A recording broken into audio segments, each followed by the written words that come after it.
Have cyber experts taken an unfair beating? I'm Tonya Hall, and joining me is Dr. Ronald S. Ross, computer scientist and fellow at the National Institute of Standards and Technology. Welcome back, Ron.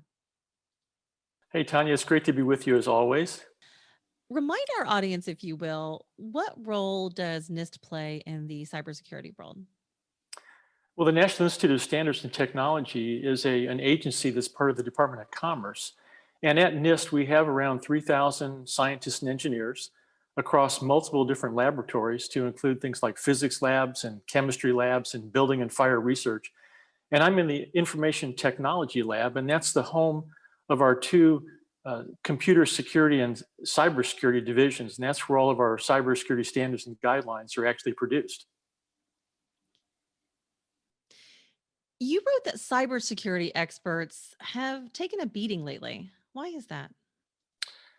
Well, these are really challenging times. I've written extensively about the complexity of the systems that we're producing now. The technology is so tremendous today. We have so many new capabilities with all this advanced technology. And one of the big challenges is how do we protect all that technology? And so there's a whole profession of cybersecurity people who are trained and educated in the field of cybersecurity, computer science, computer engineers. And their job, whether they're chief information security officers or whether they're system security engineers, they have the job of protecting the infrastructure, the systems that help support organizations' missions and business operations. It's a daunting task. It's a lot of responsibility. And there's a lot of pressure and stress on the people that are doing these very important jobs. How do we know if the right people are taking responsibility for the right problems?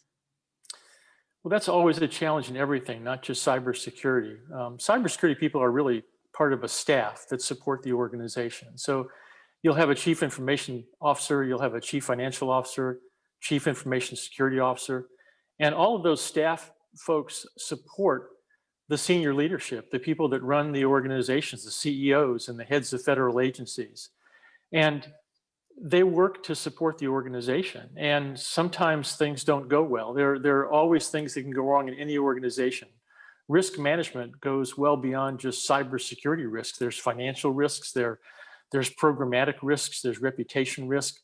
And so the senior leaders in any organization, the first principle leadership is that the captain of the ship, so to speak, is always the one that takes responsibility when things go wrong. And that's really should be the same case for cybersecurity issues as well. We've discussed the cybersecurity talent shortage at length in past interviews. Has that played a role in the current state of affairs?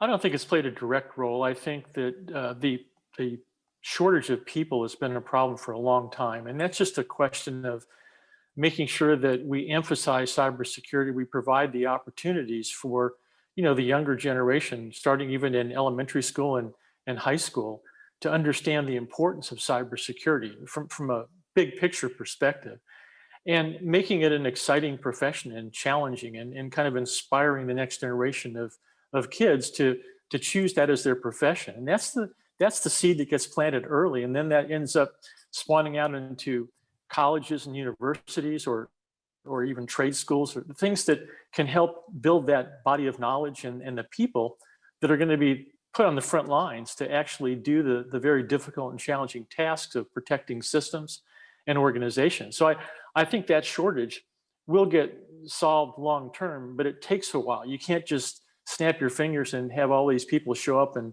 ready to work. It takes a while to build. It's like a football team or a baseball team. You have to build it from the ground up, from the farm system. And we need to do the same thing for cybersecurity. Is it possible that the battlefield presented by the US private sector, utilities, government, and defense establishments are just too large and complex to fully protect? Well, I'm the ultimate optimist. So I have to start out with the assumption that we can do anything we set our minds out to do. Having said that, I think there's a legitimate discussion on how we go about doing that.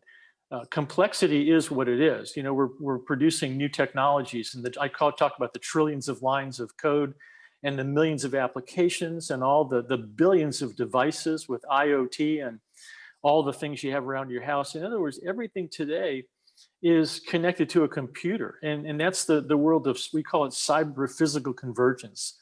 So your refrigerator, it's a smart refrigerator. It's a smart automobile. It's a smart grid and the electric distribution system. All of those things, they're happening. And the question is, how do we deal with that complexity? So it is a huge problem, but we do have methods on how to reduce and manage that complexity. There are good engineering techniques, there's security engineering and computer science and engineering techniques that have to be applied to build that fundamental foundation that we can build on top of. And if you don't have that fundamental foundation being very solid, then everything you do on top of that will always be subject to question. We'll be fighting, having these same discussions and fighting these same battles in 15 or 20 or 30 years. And at some point, you may get to the point where you can't fix the problem because the theft of intellectual property, the ability of the adversary to install malicious code into your critical systems, and they can trigger that code whenever they want to. There comes a tipping point when that becomes so dangerous that you can't affect it anymore. And we have to act now to make sure that doesn't happen. Like they say, a journey of 1,000 miles begins with a single step.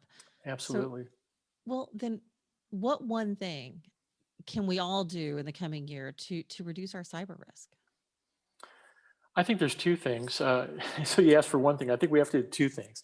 We have to continue to do what we've been doing as far as things like cyber hygiene, the basic fundamentals that every organization, public or private sector, should be doing to protect their systems. And there's a tremendous amount of guidance from NIST and even private sector sources on how to do good cyber hygiene. We all have an obligation to do at least that much.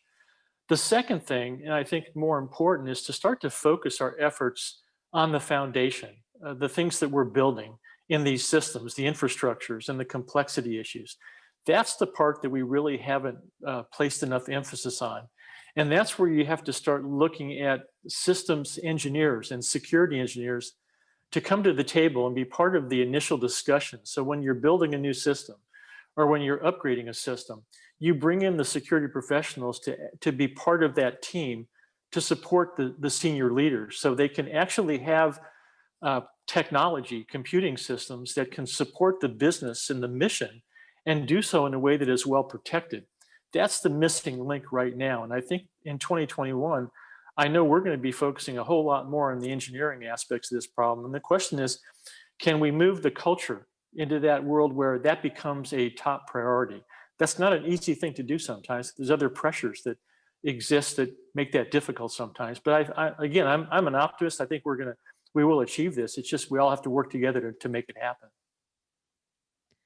Dr. Ronald S. Ross, computer scientist and fellow at the National Institute of Standards and Technology. If somebody wants to connect with you, Ron, maybe they want to see some of your writing, how can they do that? Well, our website is our treasure trove of security standards and guidelines. That's at csrc.nist.gov. And then my email is ron.ross@nist.gov, very easy. And I'm also on LinkedIn and Twitter. If you want to contact me there, it's Ron Ross Secure. That's my Twitter handle. And LinkedIn, I've actually forgotten my LinkedIn handle, but I have a lot of things out there on LinkedIn as well. So there's lots of ways to get in touch. I think if people just look you up on LinkedIn, they'll probably find you and find more of my. Thanks again, Ron, for joining us. Thank you, Tonya. Have a happy new year to you again. Happy New Year to you. And find more of my interviews right here on YouTube, iTunes, and Spotify, or at tonyahall.net. Thanks for dialing in.